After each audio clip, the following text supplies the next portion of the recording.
Good morning, good afternoon, good evening, whenever you lovely people have tuned in to watch this. This is Warren, Lighty Collects, coming at you with another new video. And today it's going to be an unpacking and a review of the latest £2 to be released by the Royal Mint. So without further ado, let's move over and have a look, and we see it all here in all its glory, and it is obviously celebrating the life and works of H.G. Wells. Now obviously when this was first released in the annual year sets, it caused quite a bit of controversy. I'm not going to touch on any of that. The designer has already come out and made their position perfectly clear on it, so I don't feel that there's any need to waste time on that. So let's have a look, and we'll zoom right in onto the coin itself, and you can see there a very nice picture, and it's depicting the tripod, or whatever you'd like to call it, as well as the Invisible Man.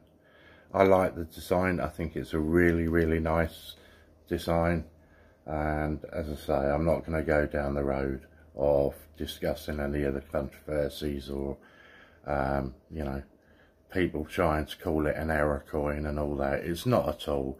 It's exactly as the designer intended it to be. So let's just have a look, and you will see on this side of it, the back of the paperwork, we have the father of science fiction, and it goes on to tell you all about H.G. Wells, or a little bit about him anyway. Over on this side we have the coin specifications. There is an inscription around the outside of the coin, which you can see there: good books are warehouses of ideas. And it was designed by Chris Costello and obviously Jody Clark. So without further ado then, let's open it up and let's have a look inside of it. So first off, I'm going to show you the actual other side of the coin. Queen Elizabeth £2 coin, and the Jody Clark design. I like that. That's quite a nice picture. I like the way they've done that. Moving across on to this side, and it's telling you about the reasoning for the design. So I'm just going to show you all of that there. If anybody who wants to just pause it for a second and read that, you are more than welcome to do so. As we open it up, adapt or perish, and this tells you a little bit more about H.G. Wells and his upbringing and the hardships that he went through as a young boy.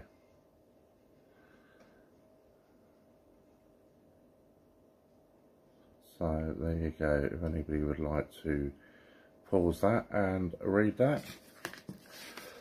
Excuse me. Opening that up, we then go to A Man of Genius, and this talks about H.G. Wells' first release as a book, sorry. Oh, excuse me. And then further releases that he then indeed brought out. And obviously the Invisible Man and War of the Worlds. And then finally on this side we have the father of science fiction, and telling you about the about the passing of H.G. Wells. So you can see all of that in there. Very nice.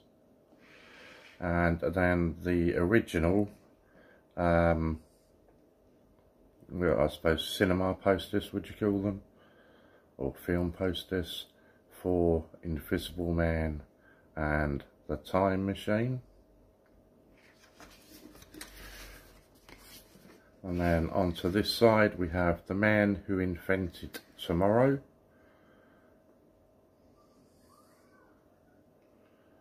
I'll just slowly scroll through there for you. Excuse me.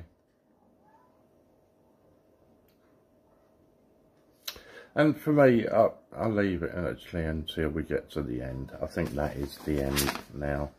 Yeah, we've already done the behind the scene. Now for me, I've been extremely critical of the Royal Mint in regards of some of their packaging of their coins and the information that comes through with them. I think the last one I did was the Alice in Wonderland £5, and this is more what I expect to receive from a coin. It's a lovely coin, it's well packaged, well presented, there's plenty of information inside about H.G. Wells, about the history of him. There's a nice bit in there from the designer about how he's come up with the idea and that kind of thing. And for me, that gives something extra to the customer. I don't want to just buy a coin and it just be, you know, that. I don't want it to be like that. I want to be able to read about the coin. I want to know a bit about the person on the coin, or who it is depicting. I want to know a bit about the designer. I want to know, you know, a good amount about it. And I feel that they've got it right with this one. So I'll take my take my hat off to the Royal Mint for this. I like the coin itself, which is always an added bonus, I guess. So, you know, for me, this is what a packaged coin should be about. Plenty of information, a lovely coin, well presented. I think for me, I'm going to be quite harsh on this. I think the last coin I reviewed, I gave a 7. Because of the lack of information, etc. in there. This one, I do like the coin, I like the packaging, everything that goes with it. That being said, I am going to be quite harsh and I'm going to give it an 8 out of 10. The reason for that scoring is I like the coin. It's not one of my favourite designs of the year.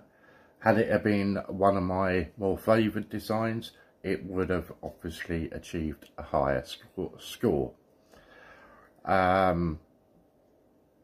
Yeah, that's really about it. Let me know what you would score this out of 10. Let me know your views on the coin. I'm really not interested in people telling me it's an error or telling me they've got this wrong and that wrong. You know, that's already been covered by the designers. So thank you guys very much for watching. This is Warren, Lighty Collect, saying love and respect to you all. Keep yourself safe. Hit the thumbs up. Hit the subscribe button if you haven't already. Hit the share button. And until next time, keep yourself safe. And I'll see you again real soon.